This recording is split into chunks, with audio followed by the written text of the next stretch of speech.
An often overlooked but important part of St. Bernard's history is the Denis de la Ronde historic site. The ruins of the de la Ronde house and the adjoining Oak Alley is a historic site of unparalleled value and the focus of today's feature.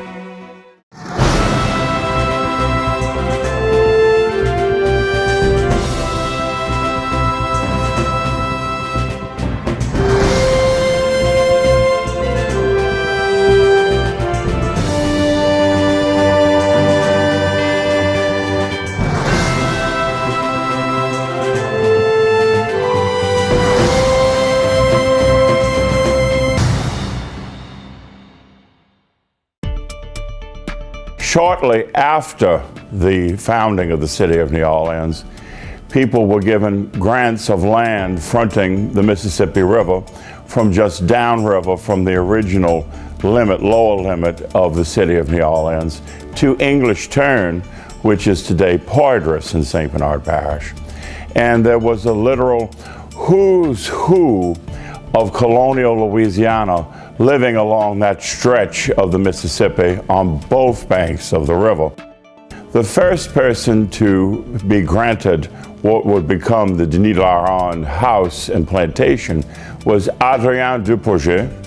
Adrien Dupourget was the colonial engineer who laid out the city of New Orleans in 1721-22, and he designed the first parish church of St. Louis, which would stand until 1788 when it was burned and replaced by today's St. Louis Cathedral. One of the most important and one of the most significant, colorful figures to establish a presence below New Orleans, just above Pointe Saint-Antoine, was Pierre Rigaud de Vaudreuil, who was governor of Louisiana in the 1740s and 50s. He purchased in 1739 a plantation that would become Araby in 20th and 19th and 21st century St. Bernard Parish. Another early owner of the de la Ronde tract was Jean Balthazar de Pontefract de Mazon. The Chevalier de Mazon succeeded in 1764 in granulating sugar at the plantation, which later would become the Denis de la Ronde property. Pierre Denis de la Ronde acquired what would become his plantation in 1799. Pierre Denis de la Ronde descended from a family which was very prominent in the European colonization of North America in what is today Quebec in Canada. Pierre Denis de la Ronde was the son of Pierre Denis de la Ronde and Madeleine Brutin. His mother, Denis de la Ronde's mother, though, was a widow before she married his father. Her first husband was Louis Xavier Martin Delino de Chalmette, and her son, who was a half-brother of Denis de la Ronde, was Ignace François Martin Delino de Chalmette, who owned the Chalmette battlefield, owned the Chalmette plantation, which became the epicenter of the American and British fighting January 8, 1815. Denis de la Ronde fought in the American Revolution through his service in the Galvez expedition. He also participated in the settlement of the colonists from the Canary Islands who founded St. Bernard in 1780. This was the largest and most influential of the original Isleño settlements.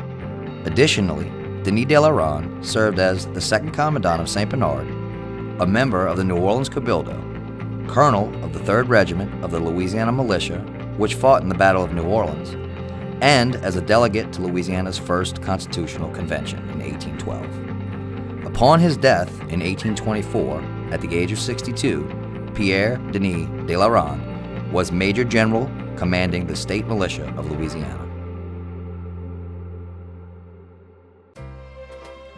The de la Ronde house was probably built in the early 1800s and it carries over a lot of the colonial aspects in country houses into the American time frame. But the de la Ronde house is a step above most of the country houses in Louisiana. It was by far grander than any plantation house in Louisiana that we know of. The details on the outside were very reminiscent of the old Ursuline convent, which is the only French colonial building in the entire Mississippi Valley. The number of rooms in the house far exceeds the typical Louisiana country home, which generally only had 4 rooms on each floor and a hallway down the middle if it was Americanized with a hallway. If it was very Creole, it would lack that hallway. The house had 16 rooms, 8 on each floor, and it was appointed with some of the finest furniture, silver, crystal, and paintings, with refinements such as hand-painted wallpaper, very similar to Magnolia Mountain Plantation in Baton Rouge. It was perhaps the most important and grandest plantation house in Louisiana in its territorial and early statehood periods. The house is a 2-story full brick structure, which is quite different than the typical Creole style architecture, which would have used solid brick on the ground floor and brick between posts on the upper floors, say like Madame John's Legacy or the Petard House are typical examples of this. The galleries were very useful. There's very wonderful accounts of how people use the galleries, and they talk about how the breezes would go around. There'd be roll down canvas awnings on the galleries. They would sleep on there, they would eat on there. They are an exterior room in the days before air conditioning. The French had the tradition of establishing very formal, geometrically designed gardens around their houses, called in French parterres. And of course, at this time, the trees that bore pears, apples, these were the trees that were planted in those parterre areas. The original parterre gardens eventually get replaced with a wonderful alley of oaks by one of the subsequent owners to the house. The feature of the oak alley did not exist at the time of the battle, and that it was planted decades after, and that as a result, General Pakenham never saw the oaks, which many people today like to call the Pakenham Oaks. The alley of oaks in front of the house was not there when the Delarondes owned it. It was when the widow had sold it to Daniel Wohlberg. He planted the alley of oaks, and property was subdivided to become a faubourg or a subdivision there, and it took on the name Versailles. After the subdivision of the plantation in the 1830s, the house functioned as a school, but gradually descended into decay. It burned down in the 1880s, but even today, with its romantic ruins and stately oak alley, the Delaronde Historic Site represents the opulence of a fascinating historic period, which saw the transition of Louisiana from a European colony to a fully fledged state in the United States of America. Today, whenever thought is given to the Battle of New Orleans, many are unaware that the final military engagement of January 8, 1815 was the culmination of a larger campaign waged by the British to capture New Orleans to control navigation along the Mississippi River and the Mississippi Valley. So the British make this invasion into the Gulf area. The British come up Bayou Bienvenue and they hit the Villeray Plantation on December 23rd, and they seized the plantation and they captured Gabriel Villeray. He escapes, goes upriver on the west bank, crosses a ferry to find Jackson on Royal Street where his headquarters was, and informs him that the British are in Chalmette. And the key is that Jackson's immediate response is an attack. And that's the night attack on the 23rd. The British are totally unsuspecting of this. And he organized where he has Marines and soldiers on the levee, and he organizes Coffee's troops along with Dennis Delaronde, to attack along the wooded edge of the cypress swamp there behind the Delaronde's plantation. The man knows his own plantation. So that's where you have the big battle of the 23rd, and the Delaronde plantation is a part of that. Downriver, the battle was raging between the Delaronde and the Lacoste plantations down to the Villeray plantation. The Delaronde house had been set up as a field office and a temporary hospital, and so many of the bloody and wounded were brought there. The fog had made the battle very confusing, and the Americans were using what we would now call guerrilla warfare techniques, which caused even more British casualties. So it was a bloody and a very, very difficult scene. The Ronde Plantation was where they brought many of the dead and the casualties.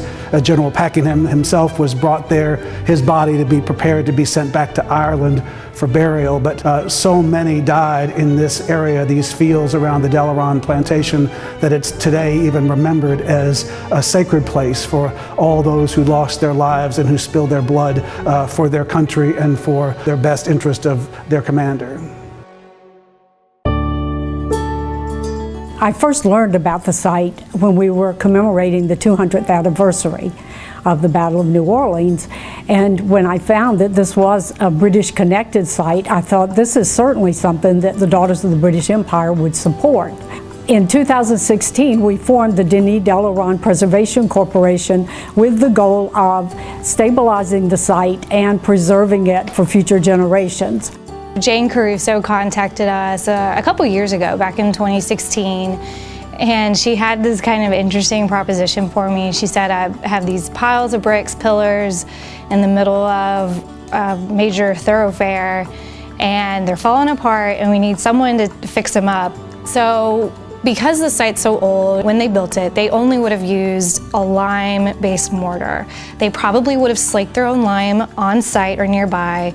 The bricks look like they were hand-fired, some of them, or at least locally fired. They were not fired at a very high temperature, which is why the site's in such bad condition. The bricks are literally crumbling. But knowing that, we only use lime mortar in our repointing work.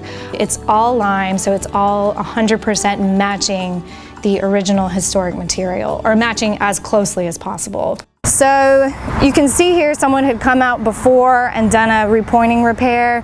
Unfortunately, they used a Portland cement mortar, which is much too hard for this old red soft brick. So what's happened is the brick has actually worn away, which you don't want to see. Something that you'd rather see in a structure of this age, you'd rather see the mortar wear away and the bricks stay. We have the reverse happening here. That's bad.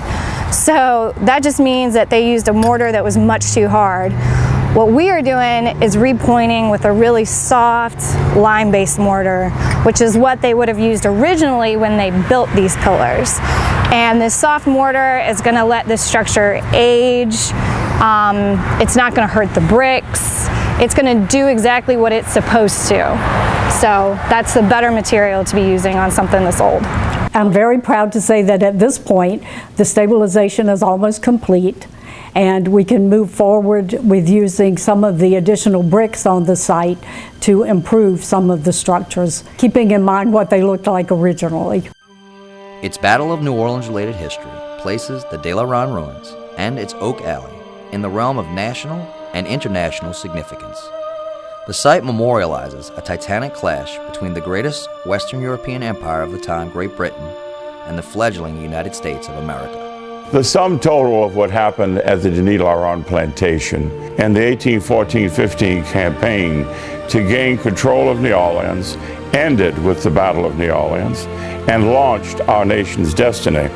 The Denis de la Ronde historic site is unsurpassed in its importance to the history of St. Bernard Parish.